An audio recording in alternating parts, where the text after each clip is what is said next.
Hello, and welcome. What day is it? Is it Tuesday? Every time I announce the day, I keep thinking how all the days are running together.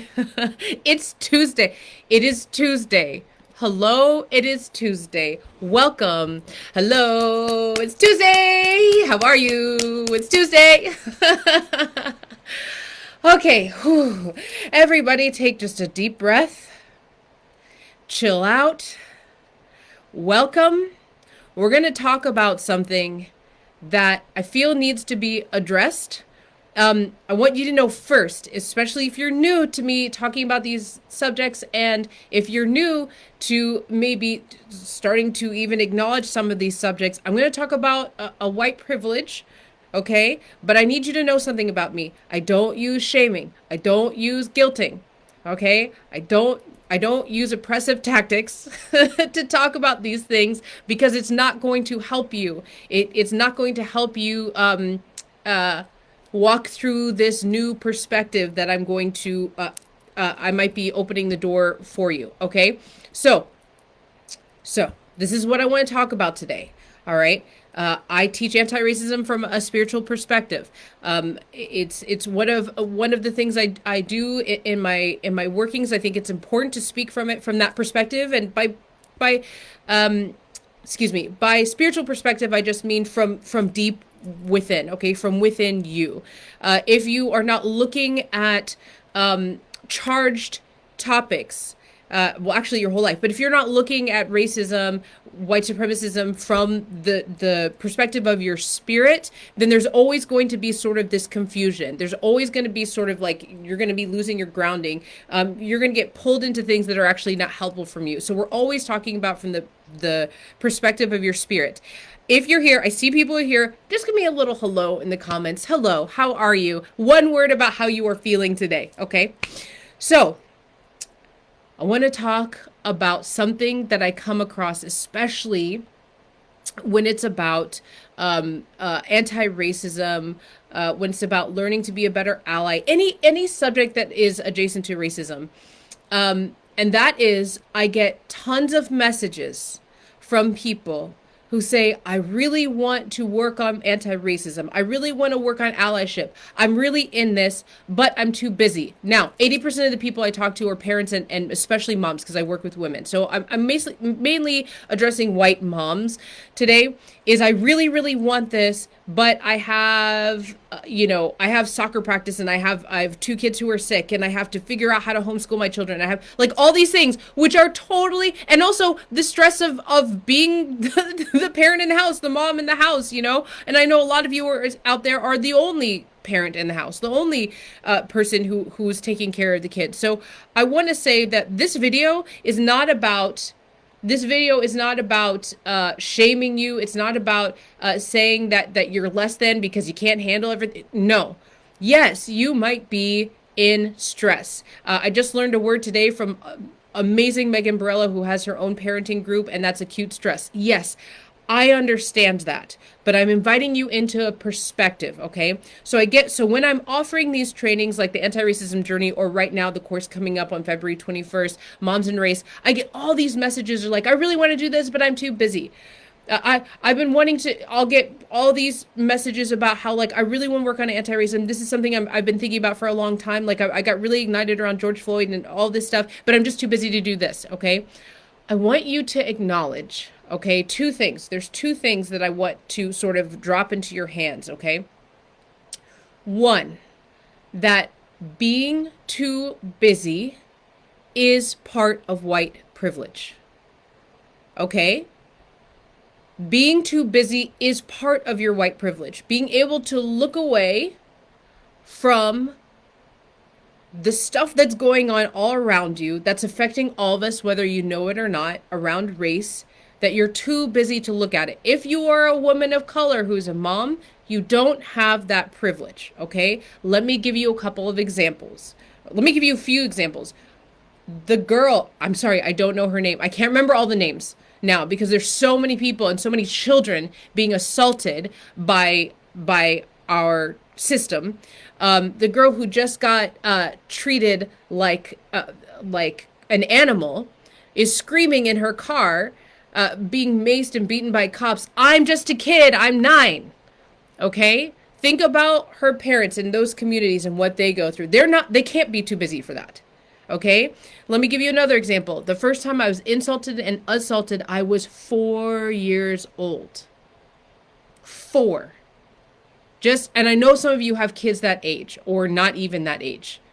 All right? This is something my parents can't be too busy. My mom can't be too busy for that, okay? So all I'm illustrating here is to acknowledge that being too busy, and I'm not just talking about doing a class with me or training with me. I'm just talking about your attention to this subject, okay? If you have the desire, your spirit is telling you you have the desire to create equity, to learn what you don't know, to make the world a better place. And right now, everywhere in the world, this is a big issue that is not going away.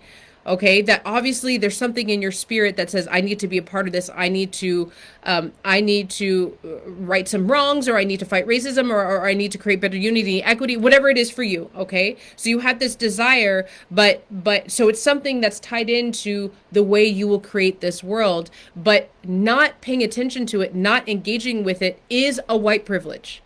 So I'm just asking you to acknowledge it. Okay, just acknowledging that is difficult. But I promise you, the more truth you step into, you will get more relief. Okay, so that's the first thing. I want to give you one last example, and this is something that you can look up and research, because I think it's something that moms especially need to know, especially white moms who don't know about this. I want you to go and look up the talk. And what the talk is when parents sit down with their black children, especially black boys. I cannot speak for if this is in communities outside of black communities. I'm sure there's different versions of this for different communities. But the talk is when you sit down your kids and you tell them how to deal with the police. When you tell them that the police do not see you as a regular citizen, that you cannot challenge the police because you could die. Okay. I believe my parents had that talk with my brother when he was like driving age, because he was going to be driving out there and possibly dealing with police. This is something, imagine what it takes as a parent, as a mom, as a parent to prepare for that talk. All right. It's not just like a singular thing that happens in your life. It's something that every time your kid goes out in a car, every time they leave their house, they are thinking of these things. So again, all I'm laying in here for you is that to be too busy to start with your anti-racist work, to be too busy to not learn the history, to be too busy to not do something, whatever that something is for you, is a privilege. Okay. Here's the second thing I want to offer to you to acknowledge. And that is, if you are super stressed, okay, if you feel like you have too much going on, and yet your spirit is like, I want to do something about racism. I want to create a better world. I want to be involved in some kind of way, right? You're still feeling that, okay? I'm telling you right now, all of our issues as a country, as a society, around race, this coup that just happened, what's now happening in the government, what is happening as far as how this pandemic is experienced in different communities depending on where they live, their economic status, which is also tied into race. All of that stress that you're feeling about this world around you, and a lot of it is focused in on race. All of that stress that's around you, you don't have to feel that stress. If you start finding a way to do your work around racism, white supremacism, whatever it is, if you find a way to start doing that work, it's going to give you relief, because you will be actively part of the change. Now, I'm only talking to people right now who feel inside them, who have been maybe saying for a few weeks or a few months, or maybe in some years, I really want to be a part of the change. I really want to do my part when it comes to racism and white supremacism. That's who I'm talking to. If you have been seeing all this stuff happening, lynching broadcasted on social media, people being released even though they are murdering people in the streets, the outrageous white privilege that is happening for people who are being arrested for throwing a coup on the Capitol. I'm only talking to you if you have been ignited by that. If all that to you is just like whatever, this is just like, what it is, then no, then I'm not talking to you. Hello, Apio Marnie. I see that you posted something from TikTok. Can you give us some context, please? I tend to delete things that don't have context just because I don't know what it's going to be. So please give us a. Okay, it's exactly what I'm talking about. Okay, thanks, Apio. Thank you. All right, so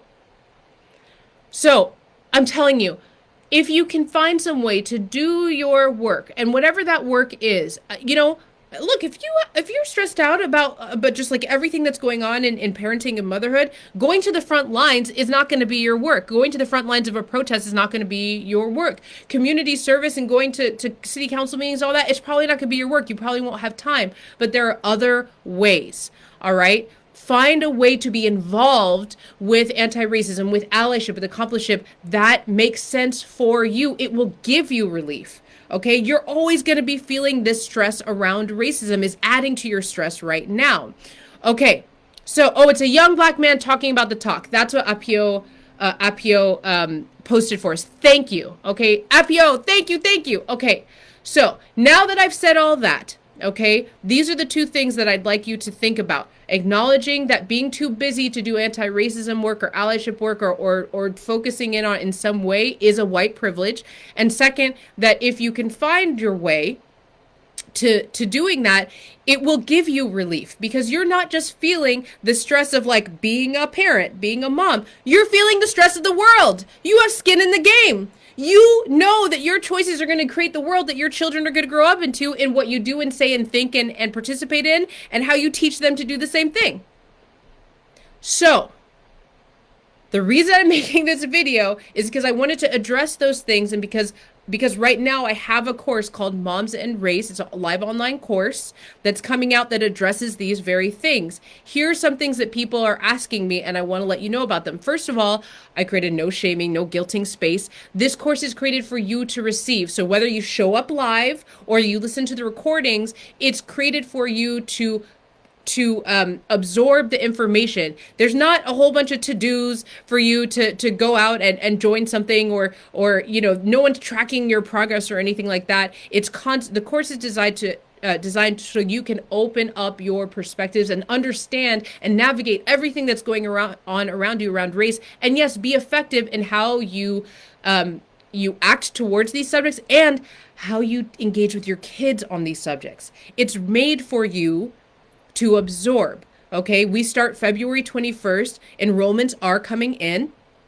The early bird pricing of $250 ends on Friday, and there's split pay available. That's less than it is to work with me privately in my Black Mentor program.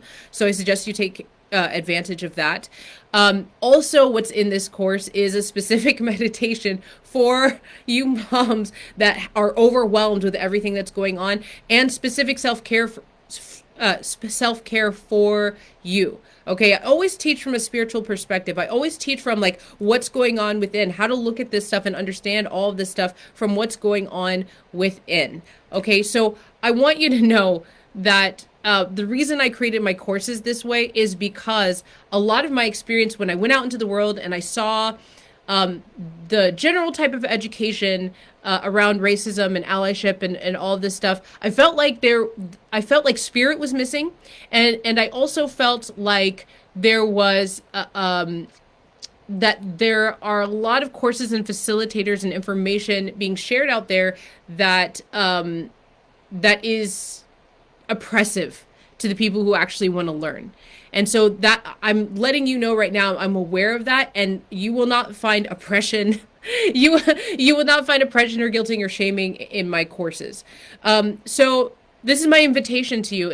If you are feeling like you have that in your spirit and you're like, I really want to do something and I'm ignited because I saw lynching on TV, or maybe I'm looking at this video that Apio posted about the talk and you're like, God, I have to be a part of this, but I'm too busy. I want to be a better ally, but I have so much on my plate. I feel stressed out about everything in how I am experiencing like being a mom or a parent, but I know that I have to do something. Now is the time.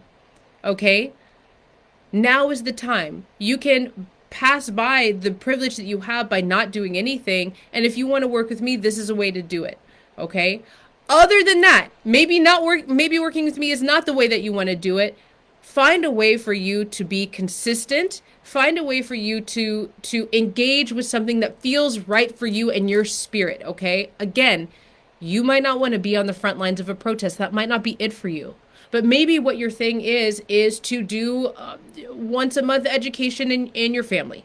Okay? Find something that you can be consistent with and that feels right for your spirit. Okay, I've said my piece. All of the information about my class is in the post of this video. Of course, tag, like, share. Thank you for being here. Apio, thank you for being here with me. Blessings to you all. And I will see you soon. Bye.